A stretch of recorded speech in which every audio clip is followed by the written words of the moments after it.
So, hey folks, Dude here, and well, what does chicken have to do with today's video? Today's video is me hanging out with PetaWatt. Say hey, PetaWatt. hey. That's right, PetaWatt's basically been one of my buddies since, God, what was it, Craven Haven 88, 89? Yeah, something like that. The old Craven Haven. Alright, well today's mission is we're going to be doing some chicken. And I don't mean chicken like fried McDonald's nastiness, like you don't know where it came from. No, I actually mean we're going to be actually making something good from, well, something that doesn't look so good. Let's go with that next step, I guess.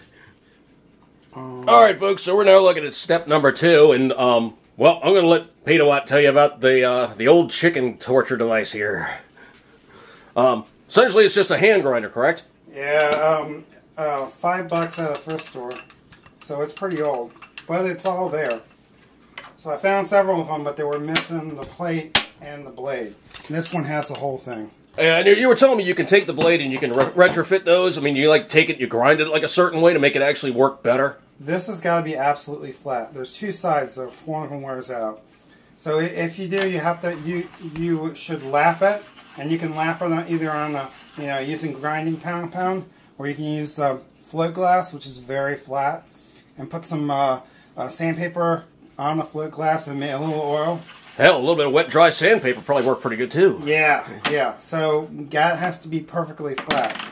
Then this, you coat it with, I'll show you how to assemble it, but you coat this with valve grinding compound, reassemble it, and then turn it in reverse. And that'll lap these down flat, so you'll get a nice cut, scrape on the blade. So essentially what you want to have is you want everybody kind of mating, squishing, cutting, and squirting through. Yeah, that's exactly it. Alright, well, that's basic assemblage, and, well, I guess now we basically got to take the bird apart, so you see what he's going to be playing with, and that is the chicken torture device. Oh yeah, you got to add some lubricant. You have to add some social lubricant. Only takes a little dab will do you. Yeah, you put too much in there, and, well, let's just say the chicken ain't going to be staying inside for too long. Not good times. Not recommended procedure, and don't drink mineral oil. It's not a good shooter. Trust me, because you're going to be a shooter. Not good times. I'm going to go. Alright, folks, so we're getting ready to stick it on there. It'll confusion in between times of stupidity. Alright, so basically it goes on the counter. Give that sucker a quarter turn, and it locks onto the counter like a big-ass suction cup. And you'll notice that basically the crank is on the driver's side, not the passenger side. That's because PetaWatt is a lefty, and I'm not. So essentially you now have your cranky device ready to, well, chew your chicken to complete and total doom. But before you put the chicken in there, you got to remove all the gristle, all the nasty parts, and of course all the bone. Bone, well, will grind up and will give you some caloric variety in terms of calcium content. It does not make for a good time going through the digestive tract. Not recommended procedure. Ooh, birdage. Leg quarters. So basically you got a dark meat. That's going to be kind of cool because dark meat variety, you're going to have more intense flavor. I think the fat content may be slightly higher. Your protein's going to be higher. Should be good to cook with. I'm more of a white meat guy, but you know what? This stuff was how much a pound? 59 cents. 59 cents for bird. And you got like 10 pounds of bird. Oh my gosh. Of course, it's been enhanced. Oh, right. It's been enhanced with salt water. As much as they can squeeze in there. Remember, folks, don't salt this stuff after you get this stuff because you're going to be drinking yumminess. Oh, that looks so good. I'm glad that's going down into the sewer system. Ugh. Alright, folks, we're going to take this bird apart in the next section and go on from there. Good times. Alright, folks, we grabbed the one thigh, we gave it a test drive, we kind of figured out how we're going to be segregating stuff. So essentially, bowl number 1 is going to be fat and skin. And if you take that and you fry it up, it actually can make something like pork cracklings or chicharrones that's known in the Hebrew faith or the Jewish guys as grabbusiness. And man, those things are good as hell. Oh, so good. The second bowl is going to be our meat. Or skin, tendons removed. Tendons removed, because tendons don't, well, tendons are like icky, nasty things that are like trying to eat dental floss. Bowl number 3 is going to be like our big stuff. I'll get my hand away. It's going to be our big stuff, and that's going to probably wind up into the pressure cooker, because it's going to be winding up as stock. good times on that one. And so we got our stuff kind of, sort of, almost arranged. And here's a breakdown in this one section, and we're going to tear apart one. Give it the good old crunch. Oh, I love that sound effect. It's so cool. Alright, so essentially here, you separate the drumstick and the thigh. The biggest problem is, of course, you got to find your way through the joints. It's kind of an acquired skill. You kind of have to play with it a little bit. Of course, have a very sharp knife that's of appropriate blade size, so you can put some weight on it without hacking yourself when it slips. Don't do that. That hurts. Basically, you got to peel it off your skin. Got a bunch of fat on there. Like I said, grip business. Good times. Oh, I love grip business. Well, anyway, basically you got your meat with some bone involved, and of course you have to clean it out. You know what? I'm at not a great angle here. Let me zoom in just a skosh, and I can do that just a little bit. Okay, since he's a lefty, this really works. We're not speed cutting. We got plenty of time. Failing that, we got plenty of Band-Aids.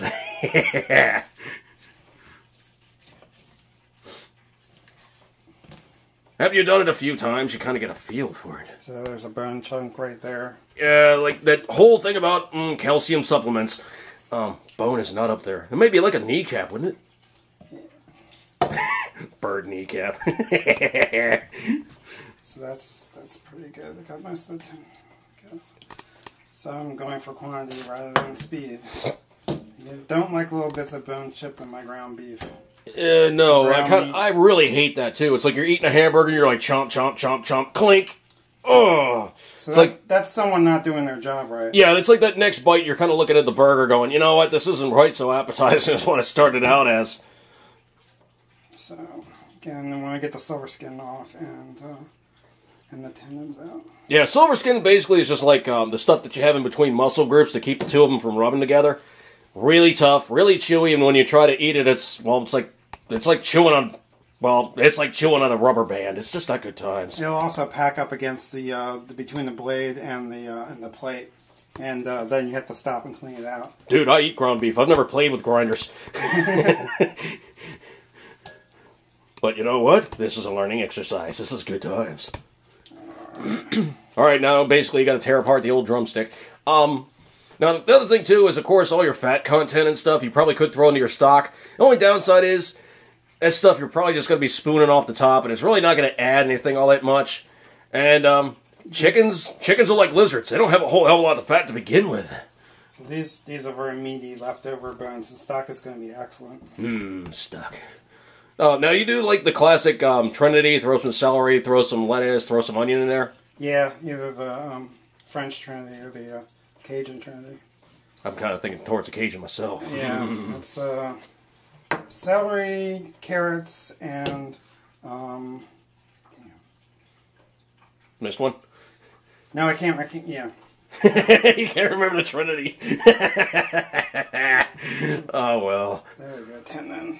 There, that's what you really don't want that in your ground chicken. Bird string. If you had to guess, we've been known to be sick puppies for, well, damn near forever. Let's see. Infamously, bear cooking stuff in the fryer was usually good times. The fried dough and the fried cheese in the fryer was frickin' infamous. That's silver skin I'm pulling off there.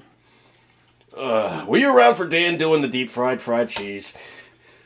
Yeah. And I know I said Dan because I'm not saying his last name, so it don't matter which Dan I'm talking about, because we all know him to be Dan. Also known as that damn Dan. Yeah, he's got a... let's just say he's got a reputation that precedes him. If you were going to be living in the life of chemicals, that would be him.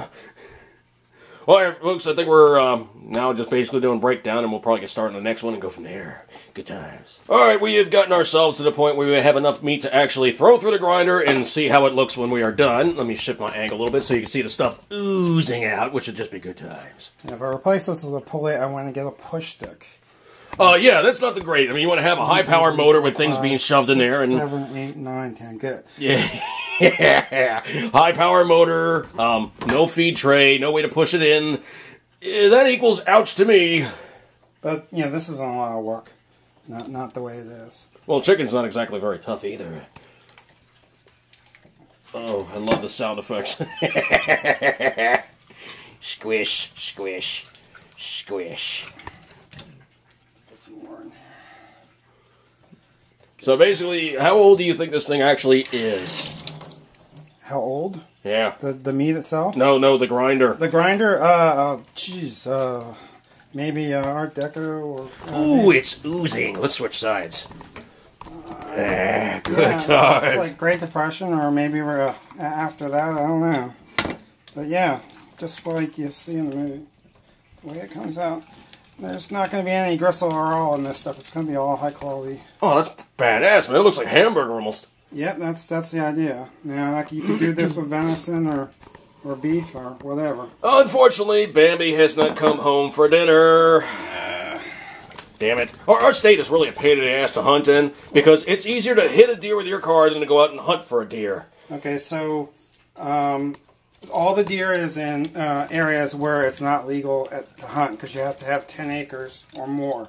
Yeah, because basically everybody built their house, they have a garden in the back, and they got bushes and stuff for the deer to hide in, so they come out, they eat your stuff, and then hide during the day. That's actually true. So we leave the down by the lower where the creeks and stuff are. We leave that wooded, and we build the houses with the buffer zones.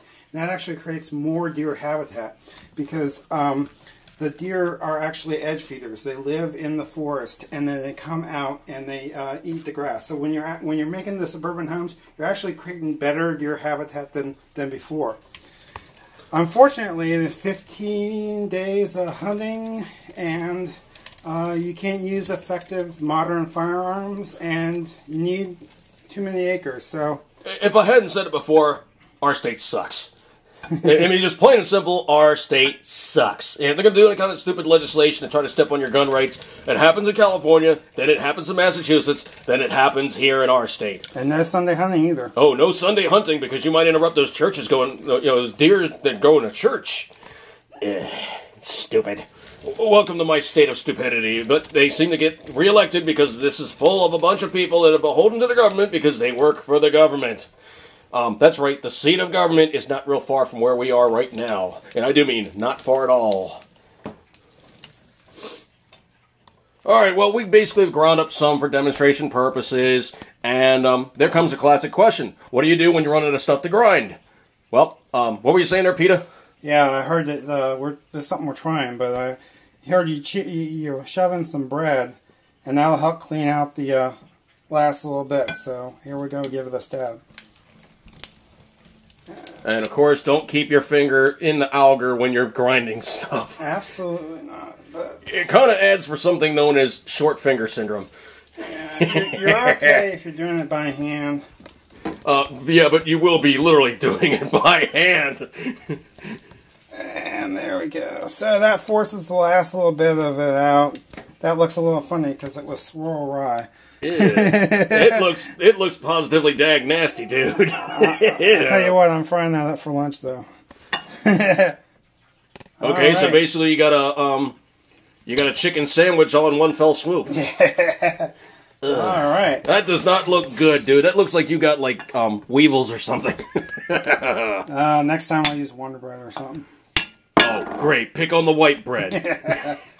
Oh, well, all right, folks. You've seen a kind of demonstration of what we do when you get a couple of sick puppies together, torturing some bird and rendering it from one big piece to a bunch of little itty-bitty pieces and making stuff that's going to go into the crock pot. Good times. All right, folks, here in the 80s Podcast channel, me and PetaWatt are torturing chicken and playing with old implements and... Dude, that looks nasty. That looks really nasty. That should be easy to clean now.